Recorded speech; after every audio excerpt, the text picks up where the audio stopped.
أهلا بيكم. النهاردة هنتكلم في موضوع بيهم ناس كتير قوي.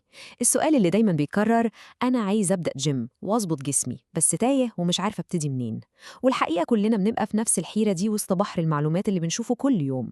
في الشرح ده هنلخص الحكاية ونرسم مع بعض خريطة طريق واضحة جدا. يلا بينا نبدأ. كلنا مرينا بالمرحلة دي. الحماس بيبقى في أعلى درجاته، بس أول ما نفتح السوشيال ميديا بنلاقي نفسنا غرقنا.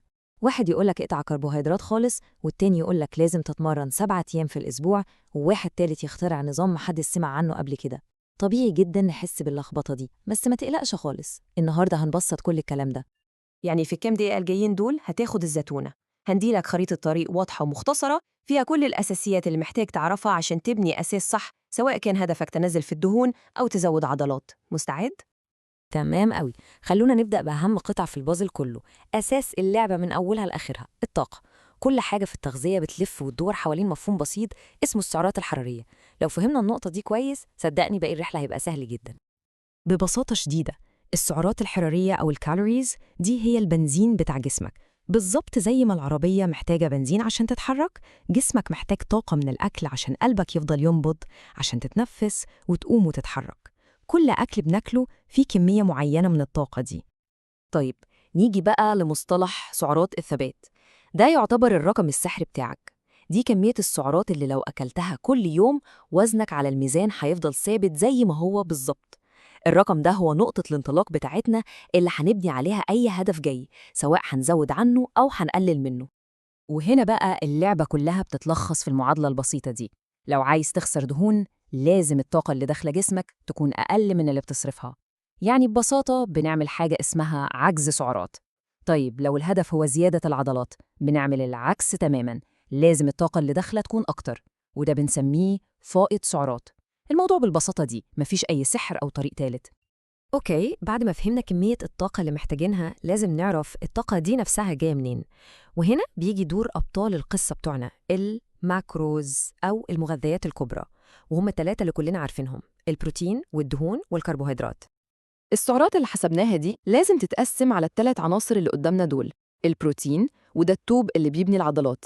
الكربوهيدرات، ودي مصدر الطاقة الرئيسي اللي بيخليك تقدر تتمرن وتتحرك.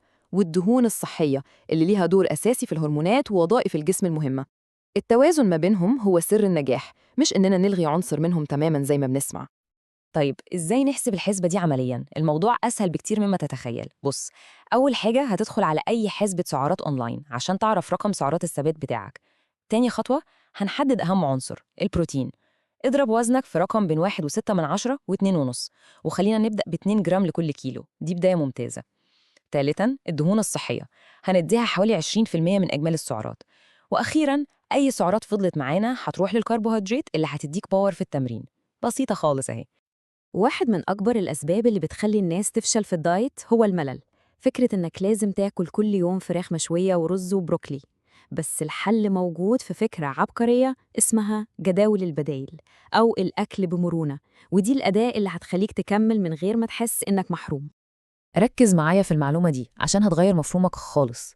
هل كنت تعرف إن 60 جرام رز وزن قبل الطبخ فيهم تقريباً نفس كمية الكربوهيدرات والسعرات اللي موجودة في 260 جرام بطاطس مسلوقة؟ متخيل؟ يعني ممكن تاكل كمية أكبر حوالي 4 مرات وتشبع أكتر بكتير وبنفس النتيجة. دي هي قوة المرونة في الأكل. والأمثلة طبعاً ما بتخلص. زي ما الجدول بيوضح، زهقت من الرز شيله وحط مكانه 260 جرام بطاطس، أو مثلاً 65 جرام توست أسمر. نفسك في شوفان على الفطار؟ مفيش مشكلة، احسبه من حصة الكارب بتاعتك. بالطريقة دي الدايت بتاعك عمره ما هيبقى روتيني وممل، وهتقدر تستمر عليه لشهور طويلة. تمام جدا. كده إحنا ظبطنا حوالي 80% من اللعبة، وهو الأكل. نيجي بقى للجزء اللي بيكمل الصورة: التمرين والمكملات. والقاعدة هنا بسيطة جدا: ركز مجهودك وفلوسك على الحاجات اللي فعلا بتجيب نتيجة، وبلاش نضيع وقت في تفاصيل صغيرة مش هتفرق كتير في الأول. والنصيحة دي يمكن تكون أهم نصيحة في الشرح كله. العبرة مش في حماس أول أسبوعين اللي يخليك تتمرن 6 أيام ورا بعض وبعدين تقطع. العبرة كلها إنك تلاقي نظام واقعي تقدر تلتزم بيه، حتى لو كان 3 أيام بس في الأسبوع، وتستمر عليه. التغيير بيحصل بالتراكم مش بالانفجارات المؤقتة. الاستمرارية هي اللي فعلا هتوصلك لهدفك. ونيجي بقى لنقطة المكملات اللي عليها جدل كتير. تخيل معايا الموضوع على شكل هرم. القاعدة الكبيرة والأساسية للهرم ده هي أكلك وتمرينك ونومك. المكملات بقى هي مجرد قمة الهرم الصغيرة اللي فوق خالص، اللمسة الأخيرة. لو القاعدة دي مش مظبوطة، قمة الهرم دي ملهاش أي لازمة وهتبقى مجرد فلوس بتترمي على الأرض. طيب لو الأساسيات بتاعتنا تمام، إيه هي المكملات اللي فعلا ممكن تساعد؟ عشان ما نلفش وندور كتير، الأبحاث العلمية بتركز على 2 بشكل أساسي: الواي بروتين كمصدر بروتين سريع وسهل لو مش عارف تكمل احتياجك من الأكل، والكرياتين اللي مثبت علمياً إنه بيزود القوة والأداء في التمرين. أما بقى حاجات زي حوارق الدهون والبي سي اي فغالباً تأثيرها ضعيف جداً وميستاهلش تمنها، خصوصاً في مرحلة البداية. حلو قوي، كده عرفنا كل الأساسيات. فاضل آخر خطوة عشان نضمن إننا مكملين في الطريق الصح، وهي متابعة التطور، لأننا لو مش بنقيس مش هنعرف إحنا بنتقدم ولا واقفين مكاننا، وده ممكن يسبب إحباط ويخلينا نوقف. عندنا 4 أدوات مهمة نقدر نتابع بيها. أولاً الميزان، بس نصيحة: خد متوسط الوزن الأسبوعي، يعني أوزن نفسك كل يوم الصبح وخد المتوسط في آخر الأسبوع. تانياً شريط القياس، عشان تعرف مقاسات الوسط والدراع بتتغير إزاي. تالتاً، ودي الأهم والأدق في رأيي، الصور مش بتكذب وبتوريك الفرق الحقيقي في شكل الجسم.